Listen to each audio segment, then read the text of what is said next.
જોઈએ આપણે આપણો ન્યૂ ક્વેશ્ચન. આ ક્વેશ્ચન પણ પૂછાવા લાયક છે. આદર્શ વ્યવસ્થા તંત્રની રચના માટેના માર્ગદર્શક સિદ્ધાંતો. તો એના માટેનો પહેલો પોઈન્ટ છે કે હેતુની એકતાનો સિદ્ધાંત. આદર્શ વ્યવસ્થા તંત્ર છે એ ક્યારે થઈ શકે કે જ્યારે કંપનીમાં કાર્ય તમામ કર્મચારીઓ છે એ બધાનો હેતુ છે જે એક સરખો હોવો જોઈએ, કે એના લીધે તમામ કર્મચારીઓ વચ્ચે સુસંવાદિતતા અને સહકારનો ભાવ રહે.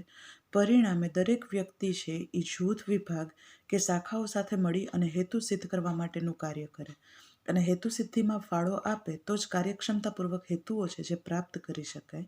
ત્યાર પછીનો સેકન્ડ પોઈન્ટ છે કાર્યક્ષમતાનો સિદ્ધાંત. કાર્યક્ષમતાનો સિદ્ધાંત કોને કહેવામાં આવે કે સંચાલન વ્યવસ્થા તંત્રની અંદર ઓછામાં ઓછા ખર્ચની અંદર પોતાના ધ્યેયો વ્યવસ્થા તંત્ર કેવી રીતે સિદ્ધ કરી શકે એના માટેનું કોઈ પણ ખર્ચનું કે કાર્યદક્ષતાનું માપ હોતું નથી, પણ એની સાથે કર્મચારીઓ જેટલી ઓનેસ્ટલીથી કામ કરશે એ પ્રમાણે એને યોગ્ય વેતન, એની સાથે યોગ્ય વર્તાવ અને સંતોષ છે એ કર્મચારીને મળવો જોઈએ, કે જેના લીધે સમાજની સેવા અને માલિકને નફો છે એ પણ થઈ શકે.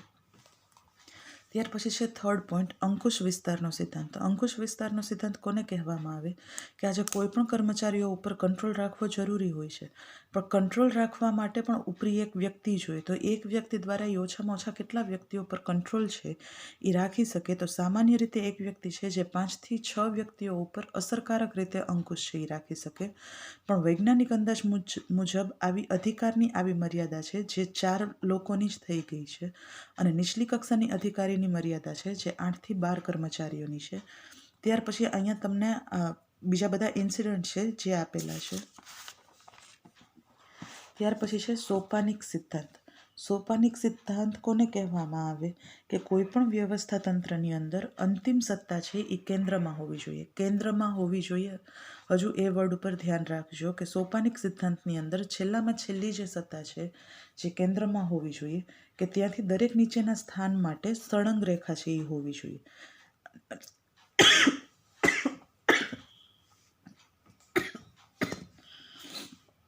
Sorry everyone. સત્તા હોય, હુકમો હોય કે નિયંત્રણો હોય, એનો પ્રવાહ છે જે હંમેશા ઉતરતા ક્રમમાં હોવો જોઈએ. જેમ કે ભાઈ આપણે બધા લોકો જાણીએ છીએ કે કંપનીની અંદર ટોપ લેવલના કર્મચારીઓ પણ હોય છે. તો ટોપ લેવલના કર્મચારી પાસે જેટલી સત્તા હોય એનાથી ઓછી સત્તા કે એનાથી ઉતરતી સત્તા છે જે મિડલ લેવલના કર્મચારી પાસે હોવી જોઈએ, કે જેના લીધે અધિકારીઓ હોય એને હુકમોનું ક્રમિક જ્ઞાન થતું રહે અને એની શું જવાબદારી છે એનો એને સ્પષ્ટ રીતે ખ્યાલ પણ આવે. એટલા માટે સોપાનિક સિદ્ધાંતને રૈખિક સત્તાનો સિદ્ધાંત તરીકે પણ ઓળખવામાં આવે છે. ત્યાર પછી ફિફ્થ વન છે સત્તા સોંપણીનો સિદ્ધાંત. સત્તા સોંપણીનો સિદ્ધાંત એટલે શું થાય કે ભાઈ ઉપલા લેવલ તરફથી નીચલા લેવલના કોઈ પણ કર્મચારીને જ્યારે બધા કાર્યો ઉપર દેખરેખ રાખી શકે તેમ ન હોય તો એના માટે એક હેલ્પર એટલે કે એક વ્યક્તિ એવી આપવામાં આવે કે જે એને હેલ્પ કરે કે મદદ કરે. તો આવી જે વ્યક્તિ હોય એની કોઈ પણ જવાબદારી છે એ નક્કી થઈ શકતી હોતી નથી, પણ એને જ્યારે અધિકારી તરફથી અમુક સત્તા છે એ આપવામાં આવે તો એ સત્તાનું એ સારી રીતે માન જાળવી શકે. અને એ સિદ્ધાંત અનુસાર અમુક ઉચ્ચ કક્ષાના અધિકારીઓ હોય જે નીચલી કક્ષાના અધિકારીઓને પોતે કરવાના કાર્યોનો અમુક ભાગ અને તે માટે જરૂરી સત્તાની સોંપણી પણ કરે. ત્યાર પછી છે સિક્સ્થ વન જવાબદારીની વ્યાપકતાનો સિદ્ધાંત. આપણે જેવી રીતે ઉપરના સિદ્ધાંતમાં જોયું કે ઉપરી અધિકારી છે એ નીચલા અધિકારીને અમુક સત્તા સોંપે અને નીચલો અધિકારી છે એ ઉપલા અધિકારીએ સોંપેલું કાર્ય છે જે સરળતાપૂર્વક કરે. આમ છતાં પણ જો સોંપેલા કાર્યની જવાબદારી છે એ ઉપરી અધિકારીની જ રહે તો નીચલા અધિકારીને સોંપેલા કાર્ય માટે પણ તે જ જવાબદાર ઠરે છે. આનો અર્થ એ છે કે સત્તાની સોંપણી થઈ શકે, જવાબદારીની નહીં. અહીં શું કહેવામાં આવેલું છે કે ઘણી વખત કોઈ કર્મચારી છે કે જે ઓછું ભણેલા હોય અને એને કાર્યની સોંપણી કરવામાં આવેલી હોય તો ઉપલા લેવલ તરફથી ખાલી એને કાર્યની સોંપણી થાય છે, કર્મચારીઓ ખાલી કાર્ય કરે છે, પણ કાર્ય છે એ સરખું થાય છે કે નહીં એ જોવાની જવાબદારી જો ઉપલા લેવલની જ હોય તો સાબિત એવું થઈ શકે કે ખાલી સત્તાની સોંપણી થાય છે, જવાબદારીની નથી થતી. ત્યાર પછી છે અધિકાર અને જવાબદારીની સમતુલાનો સિદ્ધાંત. તો વ્યવસ્થા તંત્રની કોઈ કોઈ પણ વ્યક્તિ છે એ સારી રીતે કાર્ય ત્યારે જ કરી શકે કે જો એને જેટલો અધિકાર એને જેટલી જવાબદારી આપવામાં આવેલી હોય, સાથે સાથે એને એટલો જ અધિકાર અને સત્તા છે એ આપવામાં આવેલો હોય. ઘણી વખત કોઈ કર્મચારી ઉપર જવાબદારી વધારે હોય પણ એને કોઈ પણ પ્રકારની સત્તા કે જવાબદારી છે સત્તા છે જે વધારે પ્રમાણમાં આપવામાં આવતી ન હોય, તો એવી સિચ્યુએશનની અંદર શું થાય છે કે કર્મચારી છે એ પોતાની જવાબદારી વ્યવસ્થિત રીતે નિભાવી શકતો હોતો નથી. એ જવાબદારી એને સારી રીતે નિભાવવા માટે અમુક પ્રકારની સત્તાઓ છે જે આપવી જરૂરી હોય છે. ત્યાર પછી છે આદેશ કે હુકમની એકતાનો સિદ્ધાંત. આદેશ કે હુકમની એકતાનો સિદ્ધાંત ક્યારે લાગુ પડે કે જ્યારે ટોપ લેવલની અંદર એક કરતાં વધારે કર્મચારીઓ હોય તો જ. અને જ્યારે એક કરતાં વધારે કર્મચારીઓ હોય તો એ નીચલા કર્મચારીઓને જે કંઈ પણ ઓર્ડર આપે તો એનો આદેશ છે કે એનો હુકમ છે એ એક સમાન ધ્યેયવાળો જ હોવો જોઈએ કે જેના લીધે કાર્ય કરતા કર્મચારીઓ છે એ કન્ફ્યુઝ ન થાય અને એ લોકો ઇઝીલી સમજી શકે કે કંપનીના ધ્યેયો કે હેતુઓ છે એ કયા કયા છે. જ્યારે અમુક ઓથરો છે જે આદેશ કે હુકમની એકતાના સિદ્ધાંતની તરફેણમાં બોલે છે, તો જ્યારે અમુક ઓથરો છે એ એની ટીકા કે એ એની ઓપોઝમાં હોય છે. ત્યાર પછી છે વિભાગીકરણનો સિદ્ધાંત. વિભાગીકરણનો સિદ્ધાંત કોને કહેવાય કે ભાઈ જ્યારે કંપનીનું કાર્ય વધારે પ્રમાણમાં હોય તો એ કાર્ય છે જે ઓછા સમયની અંદર સારામાં સારી રીતે કાર્ય થઈ શકે એટલા માટે વિભાગીકરણનો સિદ્ધાંત છે એ અપનાવવો પડે છે. વિભાગીકરણના સિદ્ધાંતના લીધે કર્મચારીઓની જવાબદારી છે એ પણ નક્કી થઈ જાય છે. કર્મચારીને દેખરેખ રાખવાનું, નિરીક્ષણ રાખવાનું હોય એ પણ સરળ બને કે જેના લીધે દરેક કર્મચારી ઉપર પણ જવાબદારી ઓછી આવે અને દેખરેખ રાખવા માટેની જવાબદારી પણ ઓછી આપે. હું તમને એક એક્ઝામ્પલ આપું કે ભાઈ કોમર્સના તમે લોકો FYમાં આવ્યા છો તો બધા જ સ્ટાફને અલગ અલગ સબ્જેક્ટ આપવામાં આવેલો છે. જ્યારે બધા જ લોકો છે એ બધા સબ્જેક્ટ લેવા માટે કેપેબલ છે. એવું કરવામાં શું કામે નથી આવેલું કે ભાઈ જેના લીધે સ્ટાફ છે એની ઉપર વર્કલોડ ઓછો રહે. સ્ટાફ છે જેમ કે એક કે બે સબ્જેક્ટ લેતો હશે તો એના ઉપર 100% આપી શકશે એમ. તો આને વિભાગીકરણનો સિદ્ધાંત કહેવાય. ત્યાર પછી છે અધિકાર કક્ષાનો સિદ્ધાંત. અધિકાર કક્ષાનો સિદ્ધાંત કોને કહેવાય કે દરેક સપાટીએ સત્તા અનુસારના જ નિર્ણયો છે એ લેવાવા જોઈએ. જે બાબતના નિર્ણયો લેવાની સત્તા ન હોય તે બાબત નિર્ણય માટે ઉચ્ચ સંચાલનને આપી દેવી જોઈએ. કેમ કે જરૂરી નથી કે ભાઈ કોઈ પણ નિર્ણય છે જે કર્મચારી લઈ શકતો હોય, કર્મચારી છે એના લેવલના નિર્ણયો લઈ શકતા હોય. ત્યાર પછી છે સમતુલાનો સિદ્ધાંત. સમતુલાનો સિદ્ધાંત કોને કહેવાય કે ભાઈ વ્યવસ્થા તંત્રની જેટલી પણ બાબતો હોય એ બધા જ વચ્ચે સુસંવાદિતતા છે એ જળવાઈ રહેવી જોઈએ. એના માટે સમતુલા જાળવવી જોઈએ. હવે અહીંયા એક એક્ઝામ્પલ આપેલું છે કે સત્તા અને અધિકારના કેન્દ્રીકરણ અને વિકેન્દ્રીકરણ વચ્ચે સમતુલા, કર્મચારીઓ અને અધિકારીઓની સત્તા અને ફરજો વચ્ચે સમતુલા, સમતુલા આપ ખુદી, તુમારશાહી અને બેદરકારી અટકાવે છે તેમજ કાર્યદક્ષતા લાવે છે. ત્યાર પછી છે પરિવર્તનશીલતાનો સિદ્ધાંત. આપણે લોકો પહેલેથી જ જોઈએ છીએ BOMમાં. હવે આપણે જ્યારે લાસ્ટ યુનિટમાં આવ્યા ત્યારે પરિવર્તનશીલતા કોને કહેવાય છે આપણે બધા જ લોકો સારી રીતે સમજી ગયા છીએ કે કોઈ પણ વસ્તુની અંદર સમય અને સંજોગો પ્રમાણે ફેરફાર કરવાનો અવકાશ હોય એને પરિવર્તનશીલતા કહેવાય. અને જ્યારે કંપનીની અંદર કે કોઈ પણ વ્યવસ્થા તંત્રની અંદર આવા ધ્યેય છે એ હાંસલ કરવાના હોય તો પરિવર્તનશીલતા છે એ આપણે રાખવી જોઈએ. અને એકમના વિકાસની સાથે તેનું વહીવટી માળખું પણ વિસ્તરી શકે તેવા પરિવર્તન ક્ષમતા માટે વ્યવસ્થા તંત્રમાં જરૂરી પદ્ધતિઓ અને પરિબળોનો સમાવેશ કરવો જોઈએ. ત્યાર પછી છે નેતાગીરીના વિકાસનો સિદ્ધાંત. એટલે કે ક્રુન્સ અને ઓડોનેલના શબ્દોમાં કહીએ તો organisation is technique of promoting leadership. એટલે કે વ્યવસ્થા તંત્ર એ નેતાગીરી વિકસાવવાની રીત છે અથવા તો જેથી કરીને સંચાલકોને પોતાનામાં નેતાગીરીના આદર્શ ગુણો વિકસાવવાની ફરજ પડે. અધિકાર અને ફરજોની વહેંચણી એવી રીતે થવી જોઈએ કે જેથી કરીને વ્યવસ્થા તંત્રની દરેક વ્યક્તિ એના ઉપરી અધિકારીને એક નેતા તરીકે જુએ અને એક નેતાની માફક જ ઉચ્ચ સંચાલન એને આયોજન, દોરવણી અને અંકુશ જેવા મહત્વના કાર્યો ક્યારે અને કેવી રીતે કરવાના છે તેનો લાભ આપી શકે. ત્યાર પછી છે વિશિષ્ટીકરણનો સિદ્ધાંત.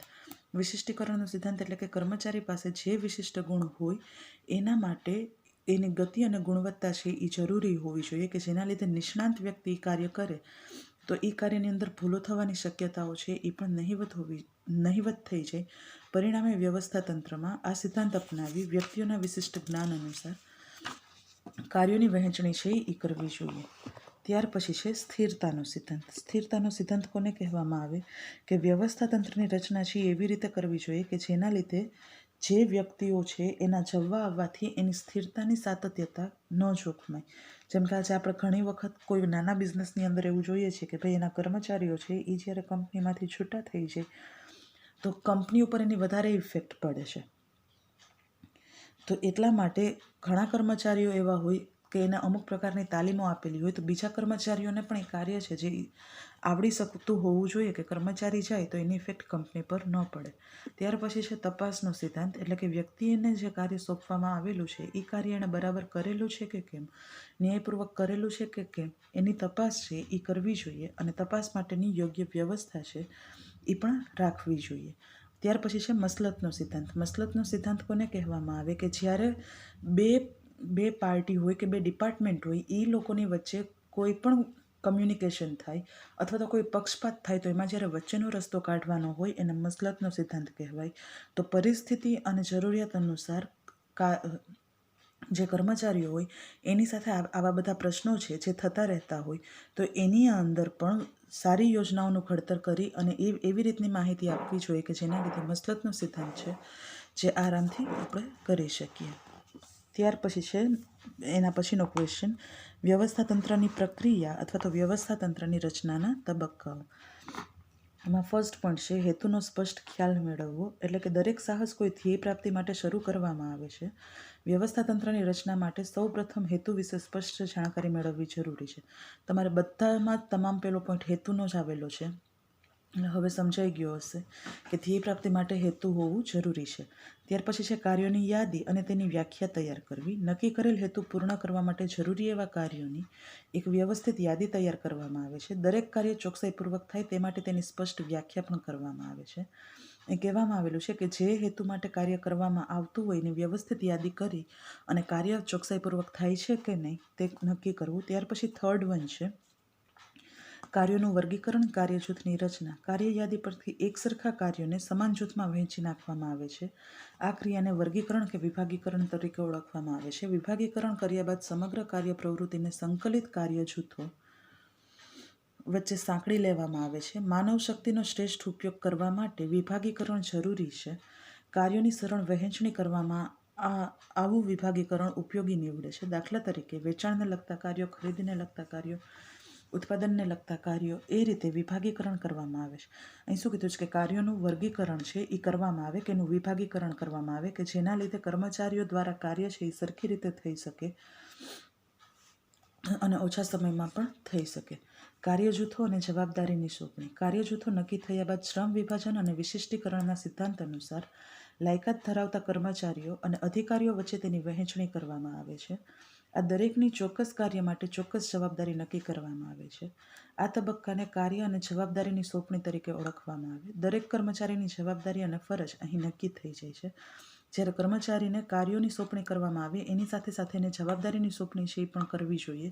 કોઈ કર્મચારીને વિશિષ્ટ કાર્ય આપવામાં આવેલું હોય તો એની પાસેની એની સત્તા છે એ પણ વિશેષ હોય છે. ત્યાર પછી છે સત્તાની સોંપણી. કાર્યો અને જવાબદારી સોંપાય એટલે તે પૂર્ણ કરવા માટે કર્મચારી અને અધિકારી પાસે જરૂરી સત્તા પણ હોવી જોઈએ. આ વિધિને સત્તાની સોંપણી તરીકે ઓળખવામાં આવે છે. કર્મચારીને ખાલી કાર્યની જ સોંપણી કરવા દેવામાં આવતી નથી પણ કાર્યની સાથે એને અમુક સત્તા છે એ પણ આપવી જોઈએ જેને સત્તાની સોંપણી કહેવાય. ત્યાર પછી છે અધિકારી ફરજો વચ્ચે આંતર સંબંધોની સ્થાપના. વહીવટી તંત્રના જુદા જુદા વિભાગો વચ્ચે યોગ્ય સંકલન રહે તે માટે અરસપરસના આંતર સંબંધો પણ સ્પષ્ટ કરવામાં આવે છે. આ કાર્યને વ્યવસ્થાતંત્રના માળખા તરીકે દર્શાવવામાં આવે છે. શું કીધું છે કે વહીવટી તંત્રના જે અલગ અલગ ડિપાર્ટમેન્ટ હોય એ બધા વચ્ચે સંકલન રહે અને અરસપરસના આંતર સંબંધો છે એ પણ સ્પષ્ટ રીતે થઈ શકે એટલા માટે એને વ્યવસ્થાતંત્રના માળખા તરીકે દર્શાવવામાં આવે છે. તો આની સાથે આપણા અહીંયા 3 ક્વેશ્ચન છે એ કમ્પ્લીટ થાય છે.